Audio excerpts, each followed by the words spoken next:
ನೀತಿ ನಿಯಮ ಹಾಗೂ ಕಾನೂನು ಎಂಬ ಚೌಕಟ್ಟಿದ್ರೆ ಶಿಸ್ತು ಎಂಬುದು ಬರ್ತದೆ. ಗವಿಸಿದ್ದಪ್ಪ ಆರ್ಯರ್ ಹೇಳಿಕೆ. ಹೌದು, ಕೊಪ್ಪಳ ಜಿಲ್ಲೆಯ ಕುಕನೂರು ಪಟ್ಟಣದ ಶ್ರೀ ಗವಿಸಿದ್ದೇಶ್ವರ ಹಿರಿಯ ಪ್ರಾಥಮಿಕ ಹಾಗೂ ಪ್ರೌಢಶಾಲೆಯ 75ನೇ ಗಣರಾಜ್ಯೋತ್ಸವ ದಿನಾಚರಣೆಯ ಧ್ವಜಾರೋಹಣವನ್ನು ಶಾಲಾ ಸುಧಾರಣಾ ಸಮಿತಿಯ ಅಧ್ಯಕ್ಷರಾದ ಗವಿಸಿದ್ದಪ್ಪ ಆರ್ಯರ್ ನೆರವೇರಿಸಿ ಮಾತನಾಡುತ್ತಾ, ಭಾರತದಲ್ಲಿ ಎಲ್ಲ ವರ್ಗದ ಜನರು ಸಮಾನವಾಗಿ ಶಿಕ್ಷಣ ಕಲಿಯುತ್ತಿರುವುದೇ ಸಂವಿಧಾನದಿಂದಾಗಿ. ಸಂವಿಧಾನ ಜಾರಿಗೆ ಬಂದ ಮೇಲೆ ಭಾರತದ ಪ್ರತಿಯೊಬ್ಬ ನಾಗರಿಕರಿಗೂ ಮೂಲಭೂತ ಹಕ್ಕುಗಳು ಸಿಕ್ಕಿವೆ. ಸಂವಿಧಾನ ನಮಗೆ ನೀಡಿರುವ ಮೂಲಭೂತ ಹಕ್ಕುಗಳಂತೆ ನಾವುಗಳು ಈ ದೇಶದ ಪ್ರಜೆಗಳಾಗಿ ಕರ್ತವ್ಯಗಳನ್ನು ಕೂಡ ಪಾಲಿಸಬೇಕಿದೆ. ಸಂವಿಧಾನದ ನಿಯಮಗಳನ್ನು ಉಲ್ಲಂಘಿಸದೆ ದೇಶ ಮತ್ತು ಸೇವೆಗೆ ಸದಾ ಸಿದ್ಧರಿರಬೇಕಿದೆ. ಮತ್ತು ದೇಶಕ್ಕೆ ಸಂವಿಧಾನದ ಅಗತ್ಯವೇನು, ಸಂವಿಧಾನ ಏಕೆ ಬೇಕು ಎಂಬುದನ್ನು ನಾವು ನೋಡೋದಾದ್ರೆ, ನಾವಿಕನಿಲ್ಲದ ಹಡಗು ಹೆಂಗೆ ಬೇಕುವಂಗೆ ಸಾಗ್ತದೆಯೋ ಅದು ಮುಳಬಹುದು ಕೂಡ. ಹಾಗೆ ಪ್ರತಿಯೊಂದಕ್ಕೂ ಒಂದು ನೀತಿ ನಿಯಮ ಹಾಗೂ ಕಾನೂನು ಎಂಬ ಚೌಕಟ್ಟಿದ್ರೆ ಶಿಸ್ತು ಎಂಬುದು ಬರ್ತದೆ. ನಮ್ಮ ದೇಶದ ಅತ್ಯುನ್ನತ ಕಾನೂನೇ ಈ ಸಂವಿಧಾನ. ಸರ್ಕಾರದವರೇ ಆಗಿರಲಿ, ಎಷ್ಟೇ ದೊಡ್ಡ ಶ್ರೀಮಂತದವರೇ ಆಗಿರಲಿ, ಸಾಮಾನ್ಯ ಪ್ರಜೆ ಆಗಿರಲಿ, ಯಾರು ಕೂಡ ಈ ಸಂವಿಧಾನವನ್ನು ಮೀರಿ ನಡೀತಾ ಇಲ್ಲ. ಸಂವಿಧಾನಕ್ಕಿಂತ ದೊಡ್ಡದು ಯಾವುದಿಲ್ಲ ಅಂತ ಹೇಳಿದರು. ಇದೇ ಸಂದರ್ಭದಲ್ಲಿ ಮಾತನಾಡಿದ ಶಾಲಾ ಶಿಕ್ಷಣ ಸಂಯೋಜಕ ಗವಿಸಿದ್ದಪ್ಪ ಕರ್ಮುಡಿ ಮಾತನಾಡುತ್ತಾ, ಭಾರತ ಮೂಲ ಸಂವಿಧಾನವನ್ನ ಕೈಬರಹದಲ್ಲಿ ಬರೆಯಲಾಗಿದೆ. ಇದನ್ನ ಭಾರತದ ರಾಜಧಾನಿ ನವದೆಹಲಿಯಲ್ಲಿರುವ ಸಂಸತ್ ಭವನದಲ್ಲಿ ಜೋಪಾನವಾಗಿ ಇಡಲಾಗಿದೆ. ಆರಂಭದಲ್ಲಿ ಅಂದರೆ ಸಂವಿಧಾನ ರಚನೆಯಾಗಿ ಜಾರಿಗೆ ಬಂದಾಗ ಅದರಲ್ಲಿ 8 ಅನುಚ್ಛೇದಗಳು ಹಾಗೂ 22 ಭಾಗಗಳು ಹಾಗೂ 395 ವಿಧಿಗಳಿದ್ವು. ಆ ಬಳಿಕ ಇಲ್ಲಿವರೆಗೂ ಒಟ್ಟು 105 ಬಾರಿ ಸಂವಿಧಾನವನ್ನ ತಿದ್ದುಪಡಿ ಮಾಡಲಾಗಿದೆ.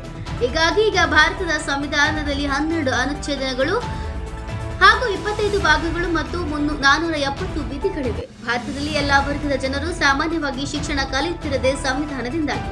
ಸಂವಿಧಾನ ಜಾರಿಗೆ ಬಂದ ಮೇಲೆ ಭಾರತದ ಪ್ರತಿಯೊಬ್ಬ ನಾಗರಿಕರಿಗೂ ಮೂಲಭೂತ ಹಕ್ಕುಗಳು ಸಿಕ್ಕಿವೆ. ಮೂಲಭೂತ ಹಕ್ಕುಗಳಂತೆ ನಾವು ಕೂಡ ಈ ದೇಶದ ಪ್ರಜೆಗಳಾಗಿ ಕರ್ತವ್ಯವನ್ನ ಪಾಲಿಸಬೇಕಿದೆ ಅಂತ ಹೇಳಿದರು. ಈ ಸಂದರ್ಭದಲ್ಲಿ ಶಾಲಾ ಶಿಕ್ಷಕರಾದ SH ಗುಡ್ಲಾನೂರು 75ನೇ ಗಣರಾಜ್ಯೋತ್ಸವದ ಕುರಿತು ಮಾತನಾಡಿದರು. ನಿರೂಪಣೆಯನ್ನ ಶಿಕ್ಷಕರಾದ GM ಹೊಸಮನಿ ನೆರವೇರಿಸಿದರು. ಈ ಸಂದರ್ಭದಲ್ಲಿ ಶಾಲಾ ಮುಖ್ಯೋಪಾಧ್ಯಾಯರಾದ SG ಪಾಟೀಲ್, ಶಿಕ್ಷಕರಾದ VB ಕಟ್ಟಿ, BV ಲಕ್ಷಾಣ್, NT Sajjan, SH ಗುಡ್ಲಾನೂರು, VR Hiremath, DD ಜೋಗಣ್ಣವರ್, ದೈಹಿಕ ಶಿಕ್ಷಕ RD ರಾಠೋಡ್, ಪ್ರಾಥಮಿಕ ಶಾಲೆಯ ಮುಖ್ಯೋಪಾಧ್ಯಾಯರಾದ ಬಸವಣ್ಣಮ್ಮ ಅಳಲೆಮಠ್, GM ಹೊಸಮನಿ, ರುದ್ರಪ್ಪ ತಳವಾರ್, SM ಹಿರೇಮಠ್, ಮಹೇಶ್ ಕಹಕಾರಿ, ಅರುಣ್ ಭುವನೇಶ್ವರಿ ಹಾಗೂ ಶಾಲಾ ಸಿಬ್ಬಂದಿ ವರ್ಗದವರು ಇನ್ನು ಅನೇಕರು ಭಾಗವಹಿಸಿದರು. ಚೆನ್ನಯ್ಯ ಹಿರೇಮಠ್, NKSTV4 ಕುಕನೂರು. ಒಂದು ಉತ್ಸಾಹದಿಂದ ನಾವು ಇದನ್ನು ಆಚರಣೆ ಮಾಡಬೇಕಾಗಿದೆ. ಯಾಕಂದರೆ ಇವು ನಮ್ಮ ರಾಷ್ಟ್ರೀಯ ಒಂದು ಸ್ವಾತಂತ್ರ್ಯ ಸಿಗಲಿಕ್ಕೆ ಮತ್ತು ಸ್ವಾತಂತ್ರ್ಯ ನಂತರ ನಮ್ಮನ್ನು ನಾವು ಆಳ್ವಿಕೆ ಮಾಡಲಿಕ್ಕೆ ನಮ್ಮದೇ ಆದಂಥ ಒಂದು ಕಾನೂನನ್ನು ರಚನೆ ಮಾಡಬೇಕಾಗಿತ್ತು. ಆ ಒಂದು ಸಂದರ್ಭದಲ್ಲಿ ಡಾಕ್ಟರ್ BR ಅಂಬೇಡ್ಕರ್ ಅವರ ಒಂದು ನೇತೃತ್ವದಲ್ಲಿ ಒಂದು ಸಮಿತಿಯನ್ನು ರಚನೆ ಮಾಡಿದರು. ಮತ್ತು ಇಲ್ಲಿಯವರೆಗೂ ಆ ಸಮಿತಿಯ ಬಗ್ಗೆ ಆ ಒಂದು ಸಂವಿಧಾನವನ್ನು ರಚನೆ ಮಾಡೋದಕ್ಕೆ ದೇಶವನ್ನು ಸುತ್ತಾಡಿ ಬೇರೆ ಬೇರೆ ದೇಶದ ಸಂವಿಧಾನವನ್ನು ಓದಿಕೊಂಡು ನಮ್ಮ ದೇಶದ ಸಾಮಾಜಿಕ ಆರ್ಥಿಕ ವ್ಯವಸ್ಥೆಗೆ ಹೊಂದುವಂಥ ಒಂದು ಸಂವಿಧಾನವನ್ನು ರಚನೆ ಮಾಡಿಕೊಟ್ರು. ಅದಕ್ಕೆ ನಾವು BR ಅಂಬೇಡ್ಕರ್ ಅವರಿಗೆ ಎಷ್ಟೇ ಒಂದು ಧನ್ಯವಾದ, ಅದು ಕಡಿಮೆನೇ. ಯಾಕೆಂದರೆ ಮೊದಲಿಗೆ ತಾವು ಒಂದು ವಿಷಯವನ್ನು ತಿಳ್ಕೋಬೇಕು, BR ಅಂಬೇಡ್ಕರ್ ಅವರು ಯಾವ ಒಂದು ವರ್ಗದಿಂದ ಬಂದಿದ್ರು, ಅವರು ಯಾವ ಉನ್ನತ ಸ್ಥಾನದವರೆಗೂ ಹೋದರು ಅನ್ನೋದನ್ನು ಮೊದಲಿಗೆ ಅರ್ಥ. ಯಾಕಂದರೆ ನಮ್ಮಂಥ ಒಂದು ಕನ್ನಡ ಮಾಧ್ಯಮ ಶಾಲೆಗಳಲ್ಲಿರ್ಬೋದು, ನಮ್ಮಂಥ ಶಾಲೆಗಳಲ್ಲಿ ಕೆಳವರ್ಗದಿಂದ ಬಂದಂಥ ವಿದ್ಯಾರ್ಥಿಗಳೇ ಭಾಳಷ್ಟು ಜನರು ಇರ್ತೀರಿ. ಅದಕ್ಕೋಸ್ಕರ ಅಂಥ ಒಂದು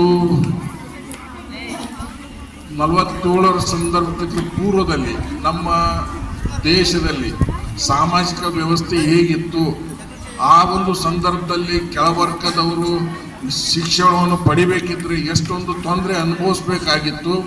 ಅಂಥ ಒಂದು ಸ್ಟ್ರಗಲ್ ಜೀವನವನ್ನು ನಡೆಸಿ ಕಷ್ಟಪಟ್ಟು ಓದಿ ನಮ್ಮ ದೇಶದ ಒಂದು ಅತ್ಯುನ್ನತ ಸಂವಿಧಾನವನ್ನು ರಚನೆ ಮಾಡಿಕೊಡುವಲ್ಲಿ ಅಂಬೇಡ್ಕರ್ ಅವರ ಪಾತ್ರ ಪ್ರಮುಖವಾದ್ದು. ಆದರೆ ಇವತ್ತಿನ ದಿವಸ ನಾವು ನಾಡಿನಾದ್ಯಂತ 75ನೇ ಗಣರಾಜ್ಯೋತ್ಸವವನ್ನು ಅತಿ ವಿಜೃಂಭಣೆಯಿಂದ ಆಚರಿಸುತ್ತಿದ್ದೇವೆ. ಈ 75 ವರ್ಷಗಳ ಅವಧಿಯಲ್ಲಿ ನಮ್ಮ ಸಂವಿಧಾನದ ಆಶಯದಂತೆ ನಮ್ಮ ನಾಯಕರು ತಮ್ಮ ತಮ್ಮ ಕ್ಷೇತ್ರಗಳಲ್ಲಿ ಹಾಗೂ ಜನರಿಗೆ ಹಿತವಾಗುವ ಕಾಯ್ದೆ ಕಾನೂನುಗಳನ್ನು ತಂದಿದ್ದಾರೆ. ಅದು ಕೆಲವೊಂದು ನಮ್ಮ ಸಂವಿಧಾನದ ಬಗ್ಗೆ ಮಾತಾಡಬೇಕಾಗ ಎಷ್ಟೊಂದು ತಿದ್ದುಪಡಿಗಳಿಂದ 52 ತಿದ್ದುಪಡಿಗಳಾಗಿವೆ. ಒಟ್ಟಿನಲ್ಲಿ ಈ ಸಂವಿಧಾನ ಎಂದರೆ ನಾವು ನಮ್ಮ ರಾಜಕೀಯ ಅಥವಾ ದೇಶ ನಡೆಸುವ ಒಂದು ಮಾರ್ಗಸೂಚಿಯಾಗಿರುತ್ತೆ.